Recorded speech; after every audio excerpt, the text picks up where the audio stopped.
I have been living through screens for the last year and a half. Holy shit. I've been taking a lot of Zoom dance classes, is what I'm saying.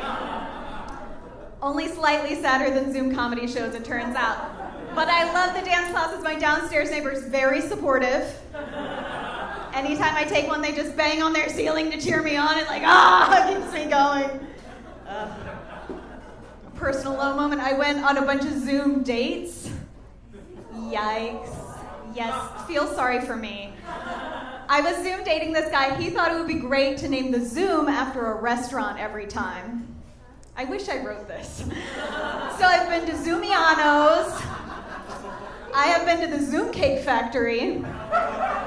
Yes, and nothing makes me feel like I'm gonna die alone more than going on a third date to Zoom Lobster. Also, the sky's the limit, buddy. Why are you picking medium shitty restaurants to take me to? This is your imagination. You're poor in your imagination? Take me somewhere nice. God. I've been on social media way too much. It's so toxic. There's a new hashtag going around. It's hashtag I love my violin hips. Yes, it's real. It's this curve right here. Of course, it's talking about a woman's body. When does a hashtag ever talk about a man's body? Anyway, I saw it and I was like, damn it, I didn't even know I was supposed to hate that about myself. I love it now. And binge watching. I've been binge watching so much TV. It makes me feel so guilty that I justify it, though. I like to pretend that I'm acquiring whatever skill is primarily featured in that show. You too! So what I'm saying is I could give you all great makeovers. Okay, I could give you a badass tattoo. I watched all of Ink Master. And I could also murder you and dispose of your bodies.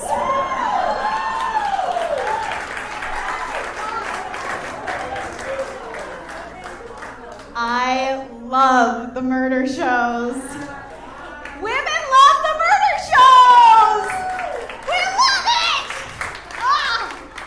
I think I know why. I think I finally figured it out. I think we're watching them to study. But we're not studying what you think we're studying. You would think we're studying how to avoid that guy.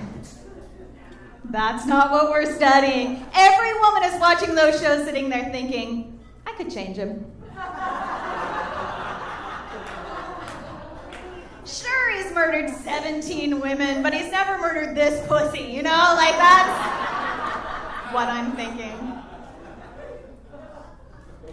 So I've been doing a thing. I've been turning off all the screens. I have an earthquake radio. Not to brag, I'm prepared. And I've just been listening to the radio, okay? Yes. And I wouldn't say I'm a competitive person because I would say I'm the most competitive person. And I love the radio because you can win fucking prizes, okay? Yeah, so far in my life, I've won tickets to a hockey game, okay, a booze cruise. Remember, booze cruises? And a honey baked ham. That's what I call the hillbilly hat trick of radio prizes right there. I want them all listening to country music radio, and I think the reason why is I'm the only person in LA still listening to country music radio. Also, nothing makes you feel like a winner more than eating an entire honey baked ham by yourself.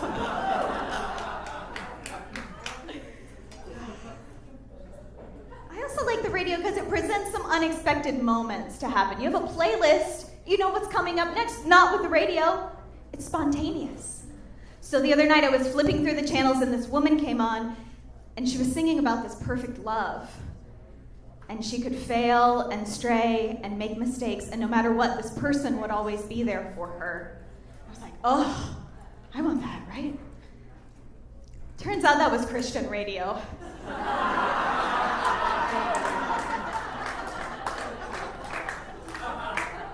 I'm not a religious person, but for 2.5 minutes, I wanted to be loved the way Jesus loved that woman.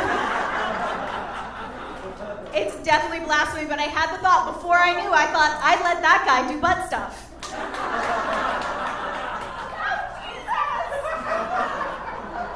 What I'm saying is, I hear all these 20-year-old women be like, man, I lost a hot, you're in a quarantine. It's like, I'm 30, I lost a fertile year. Oh, you got a new wrinkle, I'm sorry for you. I'm fantasizing about Jesus. Sometimes it's so quiet in my apartment I can hear my eggs die. It's not the same for us. I miss this. I miss being in the wild, especially because I've reached that age where people either call me ma'am, yes, or young lady. Whoa. I hate both those things, but what I like about it is I now know I've entered a phase in my life I've titled young ma'amhood.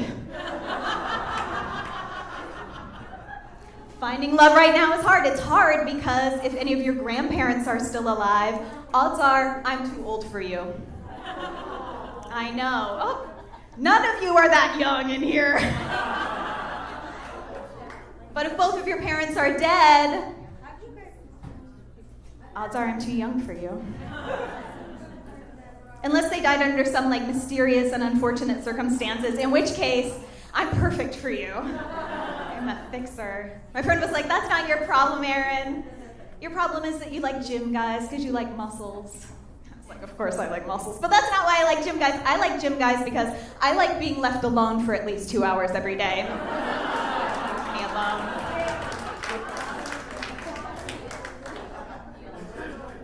I also get the weird thing, men will slide into my DMs. This is the line, they go, you're a comedian, question mark, because you're too pretty to be funny. What? We don't do that to men, right? Like, I've never approached a man by saying, you are way too handsome to have a big dick.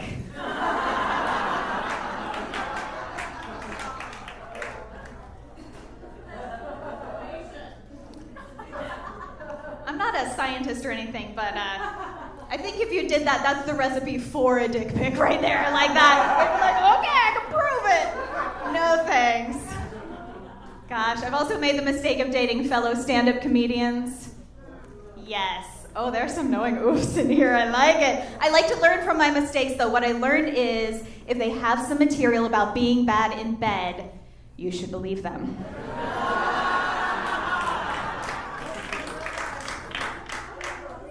They're not joking about that. I was married once. Of course I was married. Look at me, I'm a catch.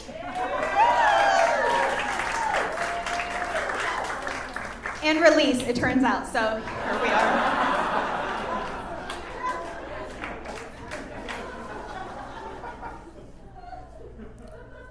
You know, growing up, I never wanted to get married. Like, I wasn't one of those little kids that wanted to be a bride, right? But then I grew into looking like this. I definitely look like I start sentences by saying, my second husband?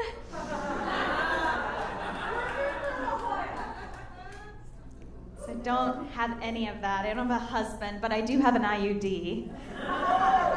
Yeah, but I'm so single. I feel like it's just like I'm wearing a motorcycle helmet all the time. We're actually riding. So no kids, but I have a dog. Okay, some dog people. Okay, yay!